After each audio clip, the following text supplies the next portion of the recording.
बाप और बेटे और रूहुल कुद्स के नाम में आमीन। अज़ीज़ मोमिनीन, एक बार फिर से आपकी खिदमत में आपका होस्ट फादर कामरान यूनुस एक नए प्रोग्राम बुलाहट और ख़िदमत के हवाले से आपकी खिदमत में हाजिर हुआ है।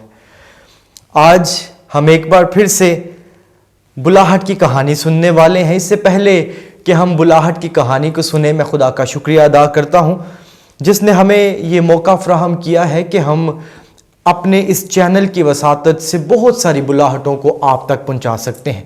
मैं शुक्रिया अदा करता हूँ चौपाने आला arch bishop doctor Joseph Arshad का भी, जिन्होंने हमारे लिए ये प्लेटफॉर्म बनाया है ताकि हम इसके ज़रिए से कलीसिया में काम कर सकें और कलीसिया को खुदा की बुलाहट से आगाह कर सकें।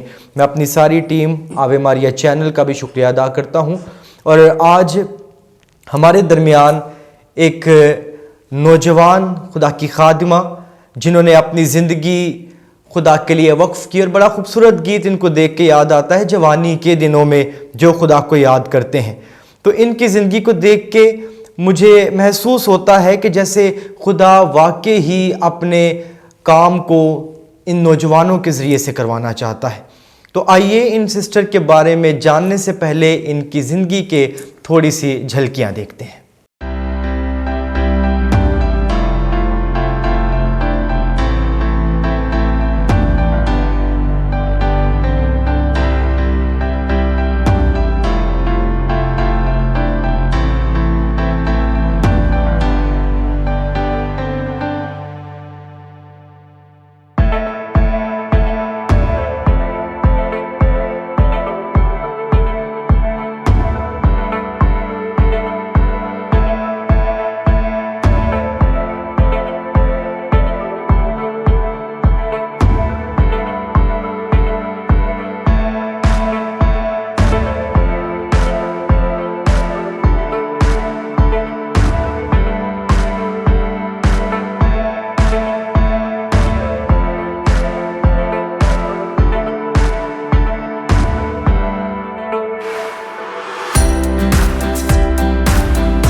जी, मैं आपके और आज के मेहमान के दरमियान ज़्यादा देर हायल नहीं रहना चाहता।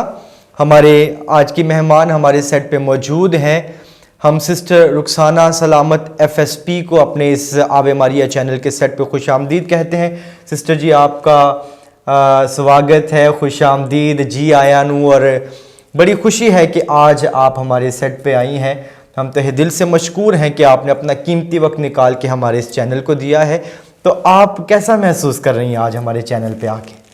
थैंक यू फादर जी, मुझे इस प्रोग्राम में बुलाने के लिए और आपके भरपूर ताउन के लिए। मैं आज इस प्रोग्राम में आकर बहुत कंफ्यूज फील कर रही हूँ, लेकिन खुशी भी महसूस हो रही है कि एक नौजवान फादर एक नौजवान सिस्टर का इंटरव्यू कर रहे हैं, और जो कि तमाम नौजवानों के लिए एक अच्छा नमूना है और सीखने का अमल भी है, मेरे लिए भी और बाकी तमाम मोमिनीन के लिए भी, जिनके साथ आज हम बातचीत करने को हैं। Thank you sister. ये जो प्रोग्राम हमने शुरू किया, इसके पीछे गहरा एक मकसद था। वो यही था कि हमारे नौजवान जो बच्चे हैं वो फादर्स को, सिस्टर्स को, मुनार साहिबान को देख के अपनी ज़िंदगी में बुलाहट की पहचान कर सकें। तो हम आज आपकी भी बुलाहट की कहानी इन तक पहुंचाने वाले हैं। इससे पहले कि हम बुलाहट की कहानी की तरफ जाएं, मैं चाहता हूं कि आप हमारे नाजरीन को अपने फैमिली के बारे में थोड़ा सा बताएं कि आप कहां से ताल्लुक़ रखती हैं और फैमिली में कितने आप लोग अफराद हैं। जी फादर जी, मेरा ताल्लुक़ कराची डायसिस से है और मैं कराची डायसिस के सेंट माइकल पैरिश से ताल्लुक़ रखती हूँ। हम लोग फैमिली में 5 बहन भाई हैं और मेरे वालिदैन हैं। मेरे भाई की लास्ट ईयर डेथ हुई है, इकलौते भाई की, और अभी हम 4 बहनें हैं। बहनें सारी शादीशुदा हैं और मैं रिलीजियस लाइफ में हूँ। आपके भाई के लिए दिली तौर पे अफसोस है, खुदा उन्हें अच्छी जगह दे और बाकी आपके ख़ानदान को खुदा इसी तरह से ईमान में कायम व दायम रखे। तो सिस्टर जी, आप अपने ख़ानदान के अंदर जब आपकी अपब्रिंगिंग हुई, आप महसूस कर रही थी कि हाँ जी कि अब मैं बड़ी हो रही हूँ, मैंने अपने लिए करियर का इंतखाब करना है, तो इस रिलीजियस लाइफ की तरफ आपका ध्यान कैसे आ गया? फादर जी, ये इतना आसान नहीं था कि अपनी बुलाहट को पहचान सकूं, दो कि मेरे वालिदैन बहुत सादा शख्सियत के मालिक हैं और हमारे घर में सिस्टर्स फादर्स का बहुत आना जाना था। जी, मेरे अब्बू को लोग एल्डर साहब के नाम से जानते हैं, क्योंकि सेमिनेरियंस जितने भी आते थे वो सारे मेरे अब्बू के साथ विज़िट करते होते थे। और फादर जी उन्हें कहते थे कि you are the responsible for their visit. तो बचपन से ये देखते हुए सिस्टर्स फादर्स का आना और फिर उन्हें विज़िट करवाना, अपने वालिदैन का रुझान चर्च के साथ देखते हुए शौक़ था कि मैं भी इनकी तरह बनूं। लेकिन आपको पता है, जब हम बढ़ रहे होते हैं तो थॉट्स बदलती रहती हैं, सोच बदलती रहती है। बिल्कुल बिल्कुल। तो मैट्रिक में जब मैं आई तो कहा नहीं, नर्सिंग कर लेती हूँ। अच्छा, मुझे नहीं जाना सिस्टर्स में, वही खिदमत में ऐसे कर सकती हूँ। 2 साल का कोर्स करने के बाद मैंने वहीं पे 6 माह ड्यूटी की, लेकिन फिर कुछ सेटिस्फैक्शन नहीं थी। अच्छा जी, मुझे ऐसा था कि नहीं, इसमें भी कुछ नहीं है। फिर फ्रांसिस्कन्स फादर्स जो थे, हमारे पैरिश प्रीस्ट थे, हमारा पैरिश तब था सेंट फिलिप्स पैरिश, अयूबकोट। अच्छा जी, तो फ्रांसिस्कन फादर्स थे। फ्रांसिस्कन फादर्स फादर बूरो, फादर अजीम, फादर विक्टर सवेरा, इनके साथ शेयरिंग अच्छी थी। तो इनके साथ शेयर करने के बाद फादर अजीम ने मेरी बड़ी मदद की और मुझे कहा, अच्छा, काफ़ी सवालात भी किए, क्यों जाना चाहते हो, एकदम से क्या हुआ? मैंने कहा नहीं, एकदम से नहीं, ये ख्वाहिश थी बचपन से, लेकिन कुछ वक्त के लिए ये चेंज हो गई थी, बदल गई थी। फिर उन्होंने मेरी मदद की दुक्तराने पौलोस को ज्वाइन करने में। सुपीरियर सिस्टर जो कराची में थे, सिस्टर टॉमसिना रहमत, उनके साथ उन्होंने बात की और उनसे मेरा राब्ता करवाया और इस तरह मैं अपनी बुलाहट में दुक्तराने पौलोस में आई। तो आपने जी अपनी बुलाहट की बड़ी खूबसूरत कहानी सुनाई है। मैंने इसमें से एक चीज़ देखी कि इंसान के अंदर ये जो खालीपन बाज़ औक़ात इंसान महसूस करता है, जैसे आप जिसको कहा कि मैं नर्सिंग के लिए गए लेकिन सेटिस्फाई महसूस नहीं किया, तो एक वो खालीपन जो था वो आप महसूस करती हैं कि इस बुलाहट ने आके उसको मुकम्मल किया है। जी एग्जैक्टली, बिल्कुल ऐसा ही है। तो सिस्टर जी, आपको ये इंस्पिरेशन आपने जो बताया शायद आपके वालिद से आपको इंस्पिरेशन मिली। exactly। तो अब जब आप इस खिदमत में हैं तो आप थोड़ा सा अपनी जमात के बारे में हमारे नाजरीन को बताइए कि आप दुख्तरान पौलूस की जमात से ताल्लुक़ रखती हैं, तो इस जमात के बारे में भी थोड़ा सा बयान करें। हमारी जमात दुख्तरान पौलूस, हम लोग अंजील का प्रचार ज़राए अबलाग के ज़रिए से करते हैं और इसमें प्रिंट मीडिया और इलेक्ट्रॉनिक मीडिया दोनों आते हैं। आपको पता है कि इसमें आजकल यूट्यूब, फेसबुक, इंस्टाग्राम और बहुत से ऐसे ज़राए हैं जिनके ज़रिए से हम अंजील का प्रचार करते हैं। लोग हमारी किताबें ऑनलाइन भी पढ़ते हैं, जो कि पाकिस्तान में तो बहुत कम है, जी जी। लेकिन out of countries they are more applicable, जो कि अप्लाई हो रहा है। और पाकिस्तान में प्रिंट मीडिया हम लोग ज़्यादा इस्तेमाल करते हैं क्योंकि हमारे लोगों के पास गैजेट्स जो हैं वो लिमिटेड हैं। और इसके अलावा आपको पता है कि हम लोग हर छोटी सी छोटी चीज़ जो कि यसु इलाही उस्ताद को लोगों तक पहुंचा सकें, छोटे बच्चों तक भी, वो देते हैं, जिसमें पोस्टर्स हैं, रोज़रीज हैं, मेडल्स हैं और बहुत सी ऐसी चीज़ें जो पाक मास के दौरान भी, कैंडल्स, दुआओं की किताबें हैं, गीतों की किताबें हैं, सबसे बढ़ के बाइबल मुकद्दस, जबकि हम बाइबल की सिस्टर्स कहलाती हैं। सही, तो सही, ये हमारा मेन मिशन है कि हम बाइबल को आम करें और हर घर तक पहुंचाएं। तो नाज़रीन, आपने सुना है कि कैसे सिस्टर की जमात जो है वो ज़राए अबलाग के ज़रिए से भी खुदा के काम को जारी रखे हुए हैं।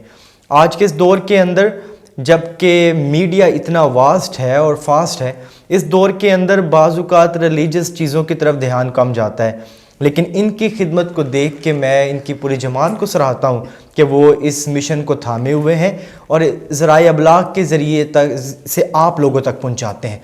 तो सिस्टर जी, मैं अब आपसे ये सवाल करना चाहता हूँ कि आपने अपने फ़ाइनल प्रोफेशन किया, आप अपने स्टडी के बारे में भी थोड़ा सा बताएं कि आपने मैट्रिक कहाँ से की, फिर ये जॉइनिंग कब की और आपका ये फाइनल प्रोफेशन और अब तक आपने कहाँ कहाँ पे काम किया है। जी फादर जी, मैंने अपना मैट्रिक जो है कराची से सेंट फिलिप्स हाई स्कूल से किया था। सही। और उसके बाद मैंने एफ़ए किया, जो कि मैंने कॉन्ग्रीगेशन में आके किया, सिंपल एफ़ए। बीए भी कॉन्ग्रीगेशन से ही किया और उसके बाद मैं साढ़े तीन साल के लिए थियोलॉजी के लिए चली गई केन्या। केन्या से 3.5 साल की थियोलॉजी पढ़ के रोम चली गई, वहाँ अपने फाइनल प्रोफेशन की तैयारी की 1 साल के लिए और लास्ट ईयर मैंने अपना फाइनल प्रोफेशन किया। जी सही। तो सिस्टर जी, भी फाइनल प्रोफेशन के बाद और मुख्तलिफ़ जगहों का तजर्बा, कीनिया या रोम का तजर्बा करने के बाद पाकिस्तान के अंदर आप अपने इस मिशन और ख़िदमत को कैसे देखती हैं? जी, पाकिस्तान में मिशनरी ख़िदमत को थोड़ा चैलेंजिंग देखती हूँ, इतना आसान नहीं देखती। अपने लोगों को देखते हुए और अपने मिशन को देखते हुए जब बात करूं तो कह सकती हूं कि ये चैलेंजिंग है, स्पेशली हम डॉटर्स ऑफ सेंट पॉल के लिए या दुख्तरान पौलूस के लिए, क्योंकि हम जहां भी अपने मटेरियल के साथ या मैं अगर स्पिरिचुअल लैंग्वेज इस्तेमाल करूं तो कह सकती हूं कि यसु इलाही उस्ताद को उठा के लोगों तक जाते हैं, तो काफ़ी चैलेंजिंग है। लोगों के लिए इस मिशन को समझना थोड़ा मुश्किल है। हाँ जी, बिल्कुल, आप बिल्कुल ठीक कह रही हैं और मैं समझता हूँ कि वाकई जो खिदमत आप यहाँ पे कर रही हैं पाकिस्तान के अंदर थोड़ा सा ये डिफ़िकल्ट है। अक्सर इस बात को भी देखा गया है कि सिस्टर्स कभी पैरिशेस के अंदर अपना गाड़ी के अंदर, जैसे सिस्टर ने कहा कि यसु इलाही उस्ताद को अपने साथ लेके जाती हैं, तो बाज़ औक़ात उस तरीके से लोग तावन नहीं करते कि सिस्टर्स आई हैं कोई ना कोई अपने बच्चों को सिखाने के लिए, कोई किताबें या कोई मेडल्स, रूहानी चीज़ों की तरफ ध्यान कम होता है। तो आप सिस्टर जी की ज़िंदगी से ये भी सीख सकते हैं कि अगर वो यसु इलाही उस्ताद को थामे हुए अपनी ज़िंदगी में उठाए फिरती हैं तो हम लोगों का भी ये फ़र्ज़ है। सिस्टर जी, अब मैं आपसे ये कहना चाहूँगा कि इस प्रोग्राम को बहुत सारे नौजवान देखते हैं, तो आप नौजवानों के लिए कोई पैगाम देना चाहें या बुलाहट को परखने के लिए कोई उनको फार्मूला या उनकी रहनुमाई कर सकें कि कैसे बुलाहट को परखा जा सकता है? जी फादर जी, ज़रूर। बुलाहट को समझना आज के इस दौर में, मौजूदा दौर में बहुत ही मुश्किल अमल है। ये हम सब जानते हैं जी, कि जी, हमारी बिल्कुल। यूथ जो है सोशल मीडिया में इस हद तक इन्वॉल्व है कि उनके लिए अपने आप को जानना सबसे पहले जी। और फिर अपनी बुलाहट को जानना बहुत ही मुश्किल अमल है। आप सबसे रिक्वेस्ट या एक एडवाइस आप लोगों को देना चाहूँगी कि अपने आप को थोड़ा सा वक्त दीजिए, अपने आप के साथ बैठें। जब खुद के साथ बैठेंगे तो आप खुदा के सामने अपने आप को महसूस करेंगे, और जब खुदा के सामने अपने आप को महसूस करेंगे तो आप अपनी बुलाहट को पहचानेंगे कि आपसे खुदा क्या चाहता है। और अगर आप लोग ये महसूस करते हैं कि आप फादर या सिस्टर्स बनना चाहते हैं तो हमसे या फादर जी से ज़रूर रब्ता करें। हाँ जी सिस्टर जी, आपने बहुत खूबसूरती के साथ इस बात को बयान किया। सबसे बड़ा अलमिया ये है कि आज का जो नौजवान है वो मटेरियल चीज़ों की तरफ ज़्यादा है। तो ख़ुद को जब वक्त देंगे तो याद रखें, खामोशी में खुदा आपसे हम कलाम होता है। तो ख़ुद को वक्त दीजिए ताकि खुदा आपसे हम कलाम हो सके। सिस्टर जी, मैं आखिरी सवाल आपसे करना चाहूँगा। जैसे आप जानती हैं कि हमारी डायसिस के अंदर ये ईयर ऑफ लेटी चल रहा है, ठीक है, मोमिनीन का साल है। तो आप मोमिनीन को क्या पैगाम देना चाहती हैं? जी, तमाम मोमिनीन से बस ये कहना चाहूँगी, अपने बच्चों को तवज्जो दें, उन्हें अपनी नज़रों के सामने रखें और उनकी ऐसी परवरिश करें जो कि मसीही ईमान और मसीही तालीमात के मुताबिक है। और मसीही तालीमात के मुताबिक अपने बच्चों की परवरिश करें ताकि वो जान सकें कि हम किसके फॉलोवर हैं, हम किसके पैरोकार हैं और किसको अपना खुदा कहते हैं। बहुत शुक्रिया सिस्टर जी। वाकई सिस्टर जी ने बड़े मुख्तसर अल्फाज में बहुत बड़ी बात कर दी है कि हम अपने बच्चों को तरबियत के लिहाज से उसमें कॉम्प्रोमाइज़ ना करें, खा वो फिर जिस्मानी तरबियत हो या रूहानी हो। हमें अपने बच्चों के ऊपर फोकस करना है। और ये ख़ानदानों, मोमिनीन का जो साल हमारी डायसिस के अंदर चल रहा है, इस मोमिनीन के साल के अंदर ख़ानदानों को अपनी बुलाहटों को पहचानना है, अपनी ज़िम्मेदारियों को पहचानना है ताकि वो चर्च के अंदर एक्टिव पार्टिसिपेशन करके चर्च को और ख़ूबसूरत बना सकें। सिस्टर जी, आपके इस खूबसूरत पैगाम का और आज के कीमती वक्त के लिए तहे दिल से मैं आपका मशकूर हूँ। यकीनन आपके बुलाहट की कहानी से, आपकी बातों से हमारे नाजरीन ने भी बहुत इस्तिफ़ादा हासिल किया है। तो एक बार फिर से पूरे चैनल की तरफ से मैं आपका शुक्रिया अदा करता हूँ। थैंक यू फादर जी। और आप लोग हमारे चैनल के साथ जुड़े रहिए। इस चैनल को लाइक कीजिए, शेयर कीजिए, कमेंट कीजिए, सब्सक्राइब कीजिए। आपके कमेंट्स हमें आगाह करते हैं कि आप लोग इस चैनल को और ज़्यादा नुमाया कैसे देखना चाहते हैं। तो ज़रूर कमेंट कीजिए, शेयर भी कीजिए। आखिर में एक बार फिर से मैं अपने खुदा की ज़ात का, छुपाने वाला arch bishop doctor Joseph Arshad का, आवे मारिया कैथलिक टीवी की तरफ से सबका शुक्रिया अदा करता हूँ जिन्होंने इस प्रोग्राम को आप तक पहुँचाने में हमारी रहनुमाई की है।